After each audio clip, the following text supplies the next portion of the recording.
Hi, we're on Music Injection with Metallicougar, and I have a special guest today, Mr. Jose Mangin. Yes, hello. What's going on? Welcome to Rockville. Right, what are you doing here today?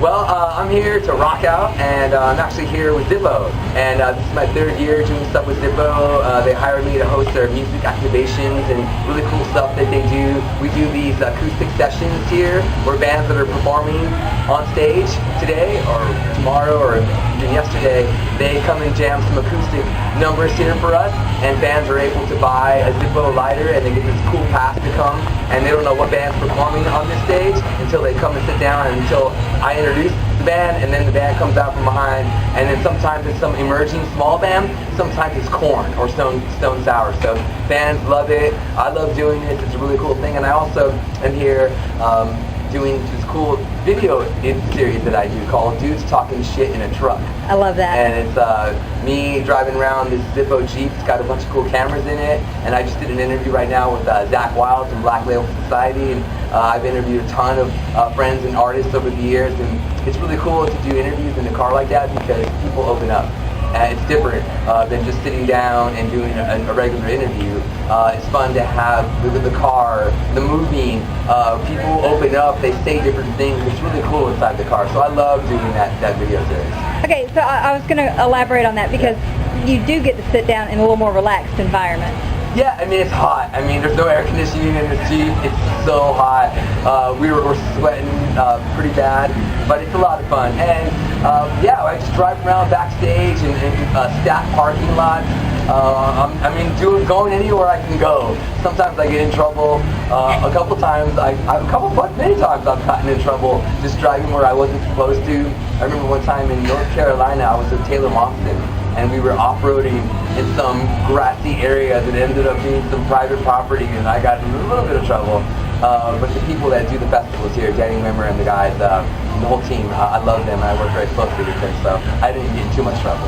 So what was the most surprise reaction you've gotten with the Zippo Sessions, like the biggest crowd reaction? I think, when you have, like, the word gets out sometimes right before a band is about to perform here and what band it is. Sometimes it gets out.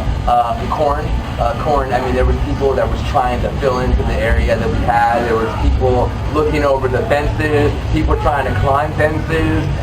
It was really crazy. I mean, Korn is one of my favorite bands, and to have them do an acoustic jam session, I think the first time they did that with us, maybe 2 years ago. Yeah, it was 2 years ago. I mean, they don't do acoustic. Korn doesn't do acoustic songs. So the fact that they did a bunch of sessions for us, acoustic, in different markets, it was, as a fan, I was the most excited about that. And to see the reaction from even industry, media, press, fans, people working behind the scenes, people, other vendors, you know, the excitement that they all had because Korn was going to do acoustic. That's pretty amazing. One of my favorites, because I didn't have the privilege of seeing Korn, but I did see Stone Sour, which Stone was Sour, amazing, yeah, and Alicia over there crying while he was singing to her. That was like the moment. Yeah. But my favorite had to be Butcher Babies. Oh, yeah. Because how surprising were they? I was just talking about that performance that Carla and Heidi and the guys did for us last year. Butcher Babies made their metal song into kind of loungy, dancey, I don't know what to call the kind of music they did, but they really transformed their songs into a great acoustic version. And they were like singing together, and their voices sounded beautiful. It's like you don't always get to hear Carla and Heidi really sing when they're up on stages, but when they did it here for us, that was very special. And actually, people just talked about that performance specifically. So that was really cool. Yeah, I love that. Yeah, I love those girls. Oh, they're very sweet people. Yeah. Long time friends. I don't have a lot of interaction, just like press-wise, really. But you get to know people after you see them repeatedly, and they're just super. And that same way the artists get to know the press people, you know, over the years. Like this is my 19th year at Sirius XM, so you know, after doing so many interviews, then the artists do become comfortable and with you, and like, hey, then they see you again, they say different things, they're more comfortable. It makes the interview cooler and fun. Right, you know, when not so nerve-wracking. When it's so personable, you know, when you're talking about wives and kids and stuff. So right, and the wives and kids and stuff. I see you a lot on Instagram. The whole family is on there doing things. We're pretty public. How's that balance work? It's tough. I mean, I have 2 teenage daughters, so it's hard now. You know, a lot of fans, you know, follow them, you know, and and sometimes it's a little weird when, you know, I don't know, a bikini picture of my daughter, I'm like, hey, and all of a sudden there's a bunch of likes and there's a bunch of people that I know. I'm like, oh, hey, that's my daughter. But so it's weird, but it's also, I'm very proud of the girls. They have awesome grades. They're good-hearted, good people, good girls. And they love and they're just good, you know, and I think we did a really good job with that. So it's a hard balance, but I try to involve the girls and my wife as much as I can with everything that I do, and I think that has helped us.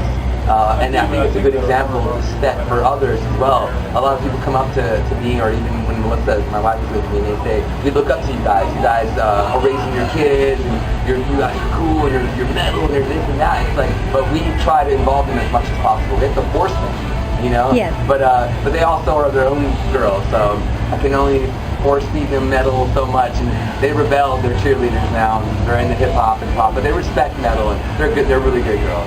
Oh, great. Yeah. And so now with Zippo, is there any kind of secret you can drop about where you're going next, what's coming up? I don't know if it's a secret. I mean, I'm going to be doing Epicenter. I'm also going to be doing Sonic Temple. We're going to be doing the Ohana Festival in California in September, and we're also doing Download UK. My first time going to that festival, which is a super famous festival, and I've been to Hellfest in France before, like 3 or 4 years ago, but this is I'm really excited because people in France don't speak English.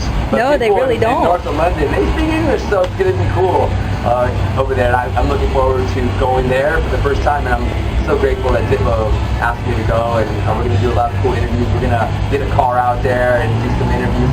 Again, now I'm spoiled. I like doing the interviews in the cars if I'm doing this with my friend Strati is the one that asked me. He's actually behind me right now. He's over there. Strati, this dude years ago called me and said, hey, you want to do this cool like video series, and you're in a truck and there's going to be a bunch of cameras, and I'm like, oh my god, that sounds awesome. And then I didn't hear from him for years, and then he called me back and he was like, hey, remember that thing I told you about a few years ago? And I was like, yeah. He's like, you still want to do that? I was like, of course. And then so this is my 3rd year in, so thank you, Strati. Oh, that's great. Yeah. So driving in the UK, are you ready? Oh, that's on the other side too. I didn't even realize that it's on the other side. I know I'm scared. Now I'm nervous. You just made me nervous. I'm so sorry. I didn't mean to terrify you. I did not because I forgot. Yeah. Someone brought that up the other day that it's on. I have to drive on the other side, but that would be really cool video content. Oh yeah. I won't know what I'm doing, and the person that's in the car is hopefully going to be entertained by that. It'll be like the European vacation, going around the roundabout over and over. I'm going to be doing that. All right. Well, thank you very much for your time. I know you're really busy, and it was kind of fun to sit down and actually get a chit-chat with you for a change. Thank you for going to all the shows, supporting all the shows. Oh, I love it. So sweet. This is one of the best parts of the festival. Oh, to me. Oh, yeah. I love it. I love it too. Yeah, it's so cool. Okay. Well, thank you.